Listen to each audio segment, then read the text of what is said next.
তাহলে চলো আর বেশি বকবক না করে আবার জলটা। ছোটো ছেলেকে পড়তে বসালাম, ঠাকুমার ঘরেই পড়ছে। আন্টি একটু পরেই চলে আসবে। আমার ঘরে এখনও বেড টেড ক্লিন করতে পারিনি, তাই ও ঠাকুমার ঘরেই পড়ছে। এই সময়টাই একটু বসতে পারি, 1 ঘন্টা কি আধ ঘন্টার মতন। আন্টি পড়া দিয়ে গেছে, পড়াগুলি ওকে একটু রিভিশন করিয়ে নিচ্ছি, কারণ আন্টি আসলেই ওকে পড়াগুলি ধরবে। কালকে রাত্রে একটু পড়িয়েছিলাম, আবার এখন একটু রিভিশন করিয়ে নিচ্ছি। আর নতুন নতুন পড়া একটু অসুবিধা হচ্ছে ঠিকই, কিন্তু করে নিচ্ছে। চলো এবার ছেলেকে পড়াতে পড়াতে আবার চলে এলাম। দেখো একটু আলু আর একটু ফুলকপিটা কাটি, ওদেরকে একটু ভাজা করে দেবো, এই দিয়ে ওরা খেয়ে নেবে। আর আজকে আর ডাল করবো না, বড় ছেলে বললো মা আজকে আর ডাল করতে হবে না, এই দিয়ে একটু ঘি দিয়ে খেয়ে নেবো।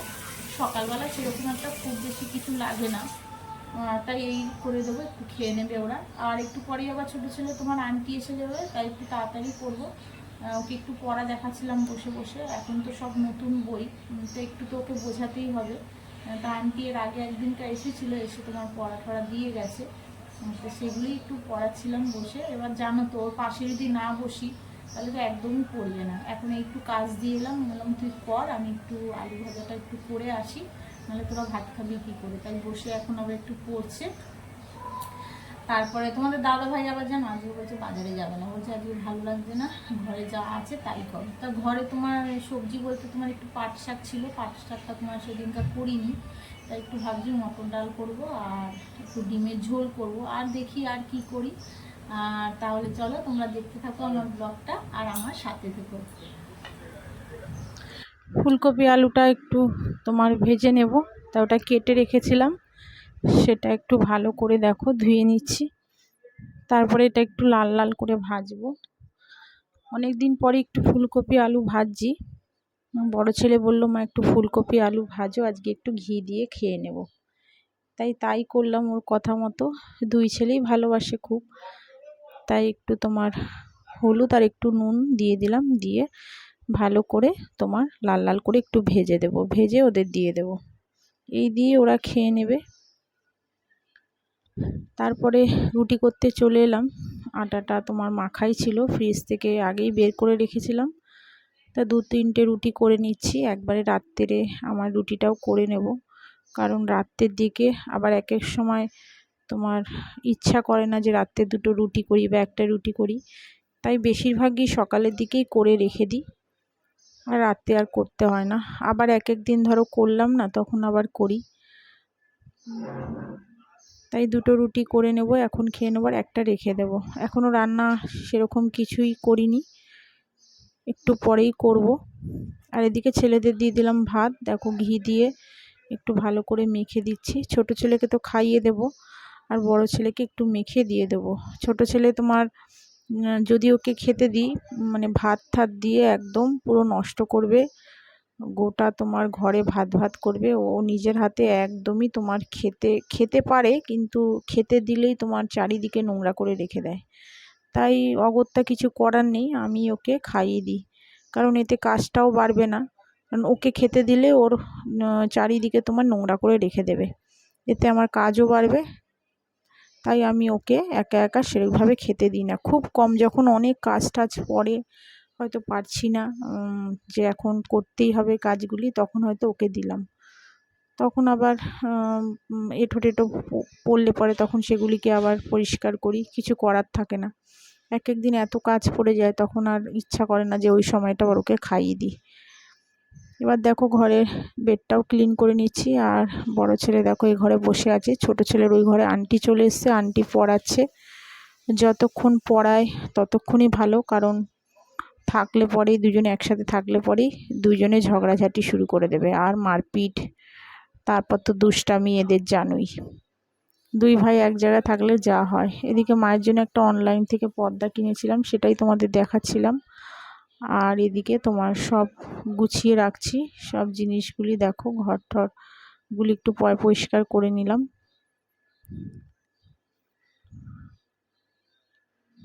এই সময়টা একটুখানি তোমার তাড়াতাড়ি করে ফেলি, আজকে একটু দেরিও হয়ে গেছে, তাই একটু তাড়াতাড়ি করেই সমস্ত কিছু করে নিচ্ছি। আর ওদিকে শাশুড়ি সব কেটে কুটে রেখেছে। গিয়ে শুধু একটু রুটিটা খাবো, ঘরটর পরিষ্কার করে রুটিটা খেয়েই তোমার তারপর রান্না বসিয়ে দেবো। জামা কাপড়গুলি তুলে নিয়ে এলাম, তুলে নিয়ে সেগুলিকে আবার ভাঁজ করে রেখে দিচ্ছি। অনেকটাই বেলা হয়ে গেছে, খিদেও পেয়ে গেছে, কিন্তু কি করব, এখন কাজগুলি যদি একটু দেরি হয় তাহলে এগুলি আবার পড়েই থাকবে, তখন আর ইচ্ছা করবে না যে এগুলি আবার গুছিয়ে রাখি। আবার হয়তো রেখে দিলাম, সেগুলি আবার হয়তো সন্ধ্যার পরে করলাম। তাই যতটা পারি সকালের দিকটাই তাড়াতাড়ি করার চেষ্টা করি, যাতে কাজগুলি একটু তাড়াতাড়ি করে এগিয়ে রাখতে পারি। কারণ আমাদের রান্না করতে করতে, সত্যি বলতে আমাদের রান্না করতে তোমার অনেকটাই দেরি হয়ে যায়। খেতে খেতে এক এক দিন তো 3টেও বেজে যায়। মাসি রয়েছে, তা সত্ত্বেও কী করে যে দেরি হয়ে যায় বুঝতেই পারি না। এদিকে পাট শাকগুলি 3-4 দিন ধরে আনা ছিল, পাট শাকগুলি যে এতটা ভালো থাকবে বুঝতে পারিনি। তা ভেবেছিলাম একটু লাউ দিয়ে আর একটু উচ্ছে দিয়ে ডাল করব। তা ফ্রিজ খুলে দেখছি যে পাট শাকগুলি পুরো ভালো রয়েছে। পাট শাকগুলি এনেছিলাম 3-4 দিন আগে, প্লাস্টিকে মুড়িয়েই রেখেছিলাম। ভেবেছি নষ্ট হয়ে যাবে, ফেলে দেবো। তা করার সময় হয়নি। কদিন তো একটু মাংস টাংস ভোগ ঠোক এসবই রান্না হয়েছিল, তাই করতে পারিনি। তাই ভেবেছিলাম যে রেখে দেবো, ফেলে দেবো, নষ্ট হয়ে গেছে বোধহয়, কিন্তু ফ্রিজ খুলে দেখলাম পাতাগুলি পুরো ভালো রয়েছে। তাই পাট শাক দিয়ে একটু মটর ডাল করে নিলাম। আর এদিকে ডিম করছি। ডিমগুলি নিয়ে এসে শাশুড়ির সামনের দোকান থেকেই নিয়ে এসছে। ডিমগুলি এত ছোট ছোট, মানে দেখেই মানে বিরক্তি লেগে গেছে। এই এত ছোট ছোট ডিম দেখবে একটু বড় বড় হলে দেখতেও ভালো লাগে আর খেতেও ভালো লাগে। জানি না কার কীরকম লাগে, কিন্তু আমার ডিম যদি একটু বড় বড় হয় রান্না করতেও বেশ ভালো লাগে আর খেতেও ভালো লাগে। কিন্তু ডিমগুলি নিয়ে এসছে এত ছোট ছোট ডিম, পোলট্রির ডিম। শাশুড়িকে বললাম যে মা কোথা দিয়ে এনেছো ডিমগুলি, কি ছোট ছোট ডিম। আর আমাদের রাস্তায় মানে মোড়ের মাথায় একটা দোকান রয়েছে, ওইখান থেকেই আমি বেশিরভাগ নিয়ে আসি ডিম টিম। তো ওখানে ডিমগুলি কি সুন্দর বড় বড় দেয়, বড় বড় থাকে, দেয় বলতে ওরা নিয়ে আসে, কিন্তু আমাদের এই সামনাসামনি দোকানগুলিতে ডিমগুলি এত ছোট ছোট, মানে বিরক্তি লেগে যায় সব ডিম দেখলে। আর কি করব, অগত্যা রান্না করতেই হবে। শাশুড়িই গেছিলো ডিমটা আনতে, আমি একটু এদিকে কাজটা ছিল, অসুবিধা ছিল, তার জন্য যেতে পারিনি। তাই শাশুড়ি গেছিলো ডিমগুলি আনতে। আর এদিকে দেখো একটু দিয়ে দিলাম তেজপাতা আর জিরে ফোড়ন দিলাম, দিয়ে এবার পেঁয়াজ দিয়ে দেবো। পেঁয়াজগুলো একটু ভাজা ভাজা হয়ে গেলে তারপর তোমার একটু আগে থেকেই তোমার আদা, পেঁয়াজ আর রসুন আর একটু টমেটো মিক্সিতে মিক্স করে রেখেছিলাম, তা সেগুলিও এবার দিয়ে দেবো। এখন পেঁয়াজটা একটু ভাজা ভাজা হোক, একটু লাল লাল করে ভাজা হবে, তারপরে তোমার দিয়ে দেবো। এই যে দিয়ে দিলাম দেখো, আর দুটো দিয়েছিলাম কাঁচা লঙ্কা।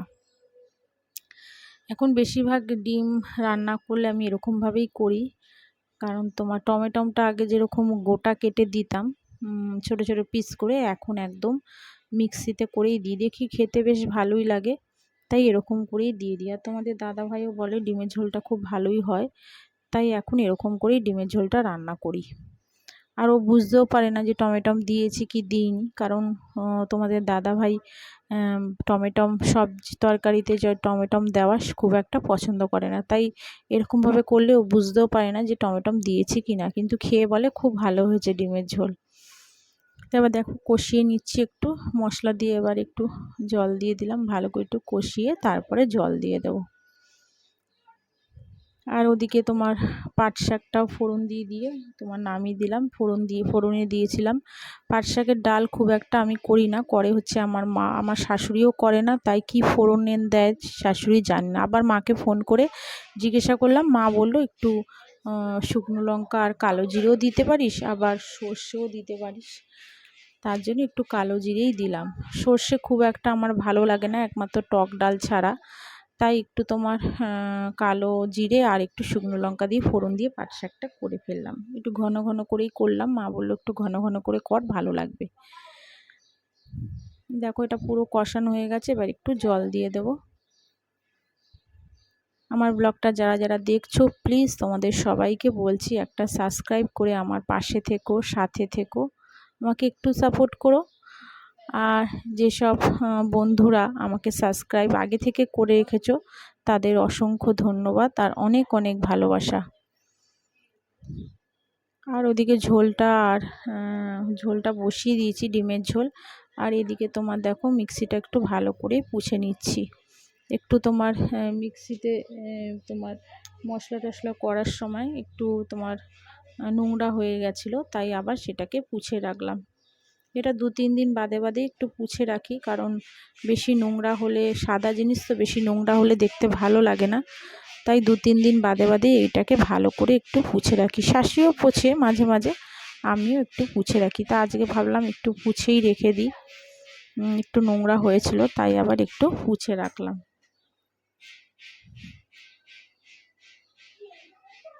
আর একটু কাঁচা ধোয়া বাকি রয়েছে, একটু কেচে নেব, কাঁচা ধোয়া করে নেব। ওদিকে রান্না বান্না মোটামুটি কমপ্লিট হয়ে গেছে, এবার একটু কাঁচা ধোয়া করে নেব।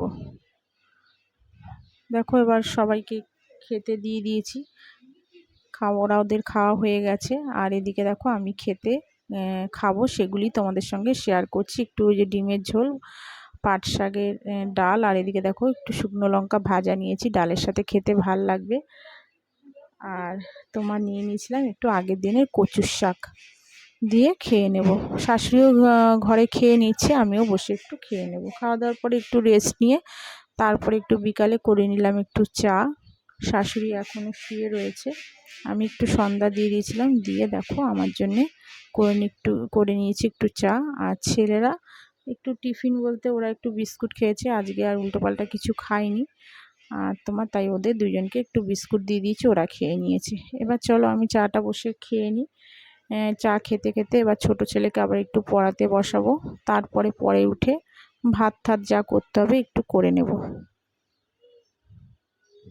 দেখো অল্পই চা করেছি, বেশি চা করিনি। সন্ধ্যাবেলার দিকটা একটু কম চা খাই, সকালবেলার দিকটা একটু বেশি খাই, আর সন্ধ্যার দিকটা একটু কম খাই। তাহলে চলো আজকের মতন ব্লগটা এখানেই শেষ করলাম, আবার দেখা হচ্ছে কাল। টাটা।